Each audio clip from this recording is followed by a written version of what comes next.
ಏನು ಬಿಡೋದು ಚೆನ್ನಾಗಿದೆ, ಯಾಕೋ ಡಲ್ ಆಗಿದೆಯಾ? 1% ಚಾನ್ಸ್ ಇದೆ ಪಾಸ್ ಆಗೋಕ್ಕೆ. 99% ಫೇಲ್. 99% ಫೇಲ್ ಆಗ್ತೀಯಾ, 1% ಮಾತ್ರ ಪಾಸ್ ಆಗ್ತೀಯಾ?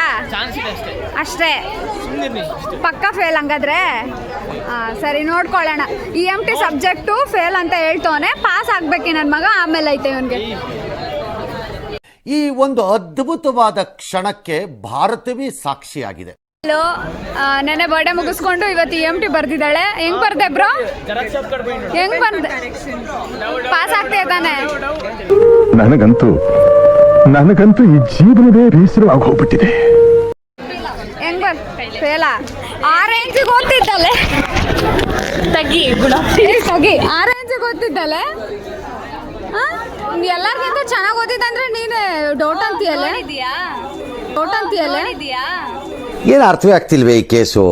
ಎಳೆ ಮಗು ಆಗಿದ್ದಿದ್ರೆ ಓಕೆ, ಏನಿದು ಏನೋ ಗೊತ್ತಾಗ್ತಿಲ್ಲಪ್ಪ, ಗೊತ್ತಿಲ್ಲ, ಅರ್ಥ ಆಗ್ತಿಲ್ಲ ನನಗೆ. ತುಂಬಾ ಥ್ಯಾಂಕ್ ಯು ಸೋ ಮಚ್.